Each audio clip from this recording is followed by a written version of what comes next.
Un mot sur le jeûne. Si vous n'êtes pas conduit par le Saint-Esprit à jeûner, ne jeûnez pas, vous allez perdre du poids, vous pouvez laisser votre santé. Si vous êtes réellement chrétien et réellement conduit à jeûner, mais vous pouvez jeûner sans boire, sans manger et sans dormir, mais sans le montrer aux hommes. Au moment où on le montre, c'est comme quand on prie, on se rend compte, si on est chrétien, quand il n'y a personne qui nous écoute. Est-ce qu'on prie la même chose si on est tout seul dans notre chambre et qu'on est certain qu'aucun de nos voisins ne peut nous entendre prier? Alors, si on prie autrement qu'à l'église ou devant d'autres chrétiens, c'est ce que j'entends par à l'église, c'est qu'on prie pour les hommes, pour qu'eux nous écoutent ou pour montrer qu'on prie. Mais c'est la même chose avec le jeûne. Alors, Jésus, en Matthieu 5, explique, ne priez pas devant les hommes, ne jeûnez pas devant les hommes, ne faites pas l'aumône devant les hommes, faites toutes vos actions devant Dieu. Bon, mais alors après, celui qui témoigne ou celui qui prophétise, bien sûr, il s'adresse aux hommes, aux êtres humains, aux femmes, bien sûr, aux êtres humains. Alors, euh, il y a faire l'aumône et ça revient sur le tapis, les différences entre le protestantisme et le catholicisme. Mais ce n'est pas une question de doctrine. Il y avait vraiment plusieurs personnes qui étaient corrompues. Alors, est-ce que les chrétiens, ce n'est pas une question de doctrine, qui nous enseignent, qui disent « moi je crois en Dieu », moi je professe Dieu. Alors je ne sais pas comment c'est traduit, mais ici dans ma Bible Louis II, c'est « ils font profession de connaître Dieu ». Mais ils le renient par leur comportement. Ils sont disqualifiés, nous dit la Bible du Semeur, pour toute bonne œuvre, c'est-à-dire pour être évêque ou pour être des serviteurs ministres diacres.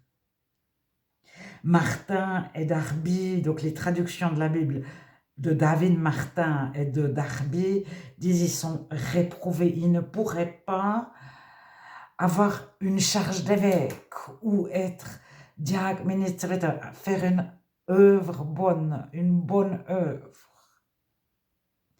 Alors, juste avant, on Tite, au chapitre 1, verset 15, « Tout est pur pour ceux qui sont purs, mais rien n'est pur pour ceux qui sont souillés et incrédules. » Alors, incrédule, c'est ne pas croire la Bible, ne pas croire en Jésus, ne pas croire à la résurrection, ne pas croire que Jésus a existé tel que décrit dans la Bible, ne pas croire en Dieu, ne pas croire qu'il écoute ce que je dis maintenant, mais il entend dans mon cœur si je suis en train de penser du mal de quelqu'un ou pas. Alors, leur intelligence et leur conscience sont souillées. Souillées, c'est impur, sale. Ils font profession, donc ils disent connaître Dieu, mais ce qu'ils font démontre qu'ils ne le connaissent pas. Déjà, s'ils sont craintifs, s'ils sont un peu parano, ils n'ont pas la foi. C'est la foi, la base. C'est croire que Dieu est capable de tout.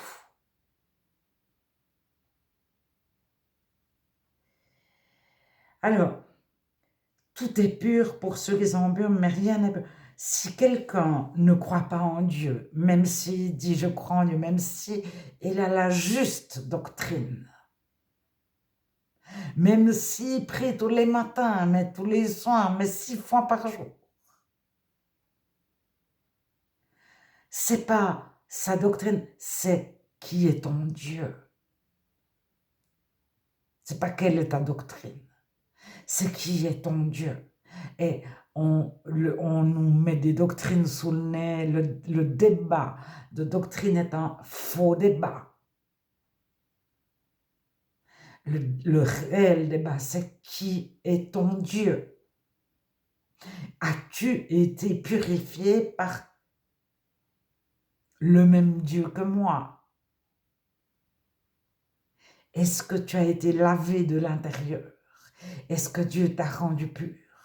Parce que si Dieu ne t'a pas rendu pur, tu peux prier, tu peux jeûner, mais jeûner 40 jours sans boire, sans manger, sans dormir, à te traîner à genoux sur des marches, comme certains pèlerins faisaient, ou certains, il y avait de nombreuses marches à faire pour atteindre certains lieux, certains les faisaient à genoux jusqu'à ce qu'ils saignent, pour je ne sais pas pourquoi, mais c'est pas ça qui les purifie. Ils peuvent faire tout ce qu'ils veulent. Alors, même si quelqu'un nous annonce la bonne doctrine, s'il est intelligent, s'il est malin, c'est pas chrétien. Qui est le malin? S'il est malin, il va écouter ce que le chrétien dit. Et le chrétien va dire, je crois telle doctrine, pour moi c'est très important que la personne ait le Saint-Esprit, etc. Mais le non-chrétien, il va dire, je crois en telle doctrine, je trouve très important le Saint-Esprit, il va reprendre mot pour mot ce qu'on a dit.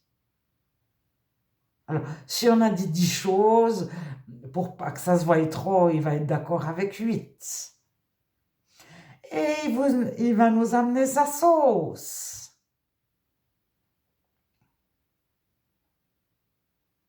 Alors, ceux qui ne sont pas payés pour annoncer Jésus, globalement, ceux qui ne demandent jamais d'argent et qui ne reçoivent pas d'argent de nulle part, on a tendance à penser que c'est une marque, enfin quelque chose qui démontre qu'ils ne travaillent pas, qui travaillent pour Dieu réellement. Mais il y a des chrétiens très chrétiens qui connaissent Dieu, qui font des appels aux dons, qui gagnent leur vie, qui ont un salaire à la fin du mois. Donc un salaire dans le milieu chrétien en tant qu'évangéliste, en tant que pasteur, etc. Alors, il n'y a pas le truc incontournable qui, le parler en langue, c'est le truc, forcément, si la personne parle en langue, elle est pure, elle est chrétienne. Mais il y a plein de gens qui baragouinent en charabia pas possible parce qu'on leur a tellement dit tu dois parler en langue qu'ils se sont mis à parler de un charabia. Après, s'ils font partie d'églises qui disent mais c'est rien du tout, etc. Même si ils ont le parler en langue, ils vont se taire.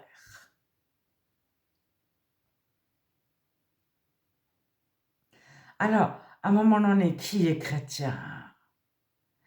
Dieu nous dit et toi, moi.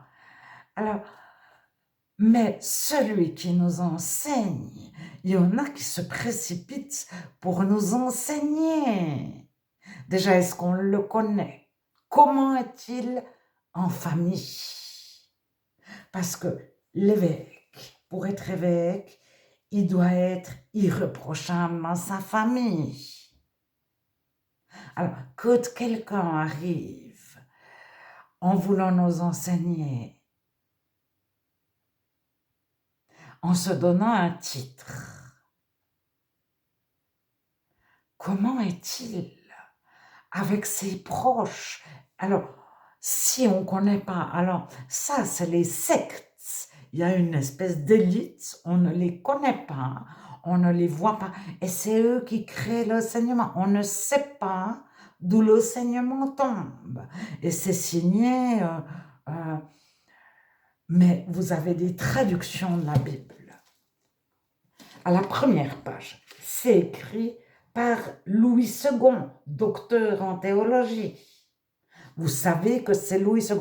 Et si vous lisez la première, celle-là, elle est déjà moins complète, mais si vous lisez la préface de sa première Bible, ça doit être 1880.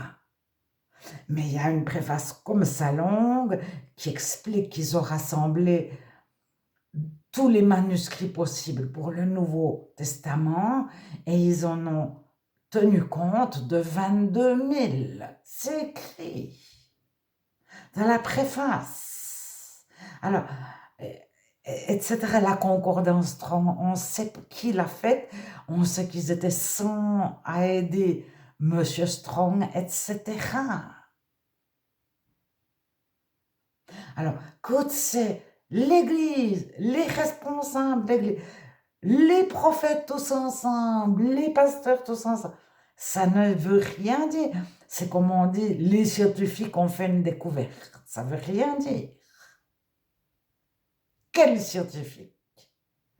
Quel est son nom?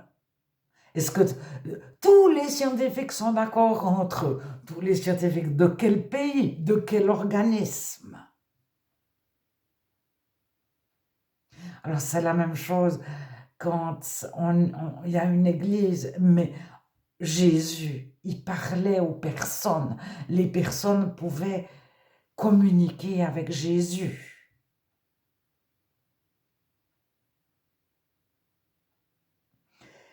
Alors, à la fin de l'évangile de Jean, et les autres, qu'est-ce qui vont leur arriver? Où est celui-là? Est-ce qu'il sera sauvé? Est-ce qu'il est réellement chrétien? C'est ça la question. Toi, que t'importe, suis-moi. Mais quand on fait confiance à Dieu, on fait confiance à tout le monde, mais on fait confiance à Dieu.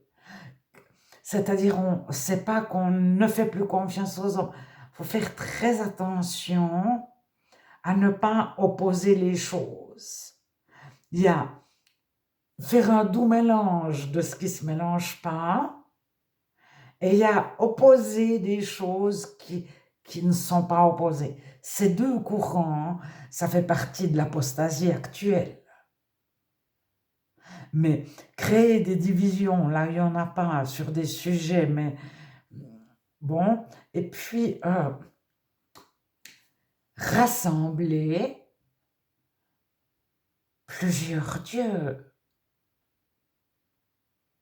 Mais qui sont les dieux qui ne sont pas dieux?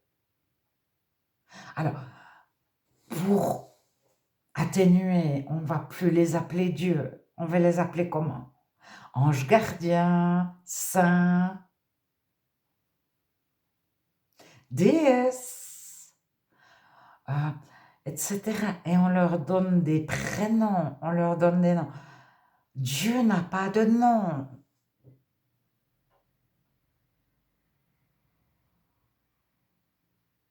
Alors, certains, maintenant, qui arrivent à nous embobiner, disent oui, mais en fait, Yahvé était adoré avant les Juifs.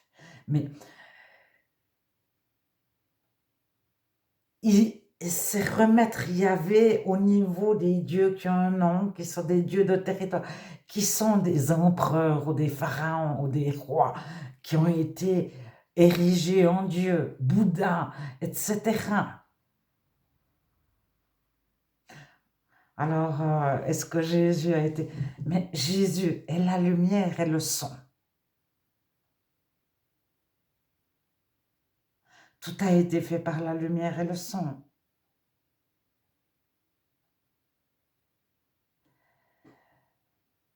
Alors, soit on y croit, soit on n'y croit pas. Enfin, que tout ait été fait par la lumière et le son, c'est démontré scientifiquement.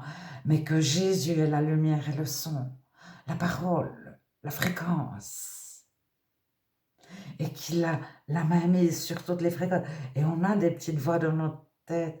Mais t'es sûr? Mais franchement, mais c'est des balivernes. Mais tu crois quand même à ça, etc. Et puis, si on croit, on a la voix contraire. Mais alors Dieu est capable de tout, même de te faire jeûner, etc. Vas-y. Et il faut connaître la voix du Seigneur pour la suivre. Parce que l'ennemi peut nous dire jeûne. Soi-même, on peut se dire je vais jeûner. Ou bien on peut avoir un pasteur qui nous dit nous allons jeûner tous ensemble. Il existe des groupes de chrétiens qui font des semaines de jeûne ou des week-ends de jeûne ou comme ça. Bon, Dieu m'arrête parce que c'est encore pas à ça qu'on reconnaît les réels chrétiens. Et puis ça, si c'est fait par des personnes qui sont réellement chrétiennes, ben voilà. Mais normalement, personne ne sait quand on jeûne réellement, personne n'est au courant. Et ça ne se voit pas, on ne maigrit pas. Et on ne tombe pas malade. Et on garde la possibilité de conduire une voiture, de travailler.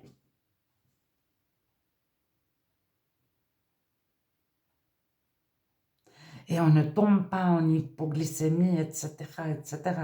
Alors, il y en a qui jeûnent de façon naturelle. Le yoga, etc. Il y a d'autres concepts du jeûne pour se purifier le corps des toxines, etc. Mais ils se préparent, etc. Mais c'est pas conduit par le Saint-Esprit. Alors, faut pas lire le dépliant sur les explications, etc., etc. Faut vraiment être conduit par Dieu. Mais si on se trompe, tout est pur pour celui qui est pur. Alors ça, jusqu'à ce qu'on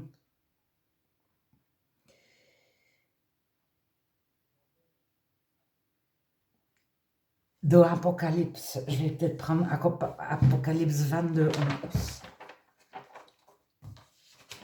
Je pense que tout le monde connaît aussi. Que celui qui est injuste soit encore injuste. Soyez plus injuste encore que celui qui est souillé, soyez encore plus souillé. Que celui qui est juste pratique, soyez encore plus juste, ou pratique encore la justice.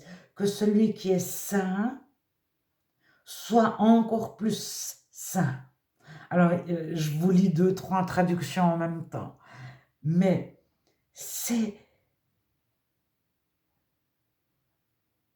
Dieu qui va faire, c'est pour ça qu'on va reconnaître les chrétiens. C'est parce que Dieu prend les purs et il va les purifier, purifier. C'est lui qui purifie. C'est lui qui nous rend saints. Donc, à un moment donné, il va encore... C'est blanc, plus blanc que neige.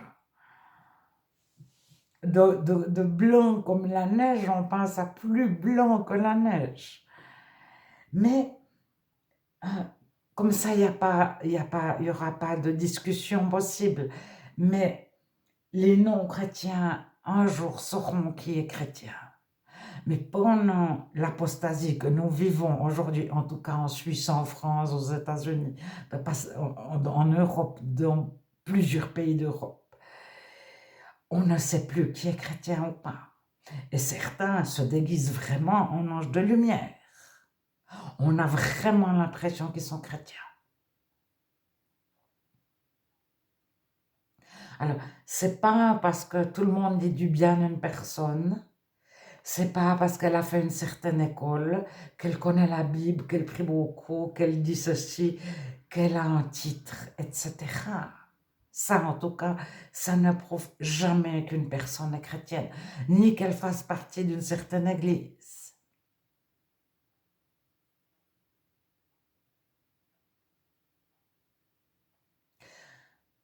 Et actuellement, on est poussé à devenir catholique, même par les protestants et les évangéliques.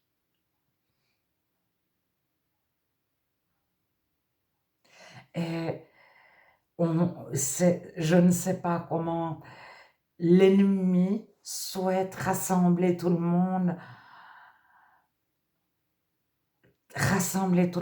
pour pouvoir dominer. Alors le chrétien n'a jamais la motivation de dominer. Il a pour motivation de faire la volonté de Dieu.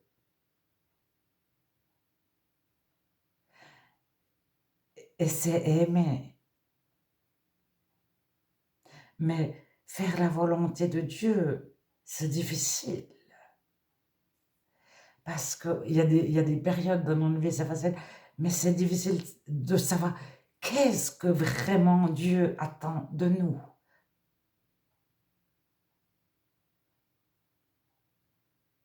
Est-ce qu'on demande à Dieu de quelle église souhaites-tu toi que j'aille?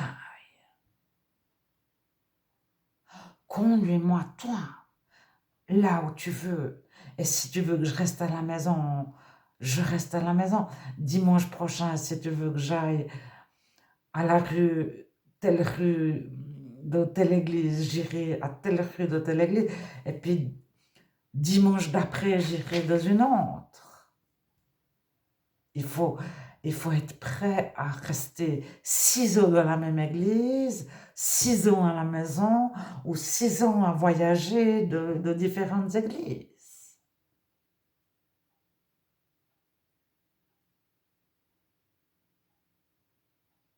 Je dis 6 ans, mais 6 mois, enfin jusqu'à la fin de notre vie. Peut-être que Dieu nous veut 20 ans dans une église, puis au bout de 20 ans, il nous dit maintenant tu sors, tu vas dans une autre.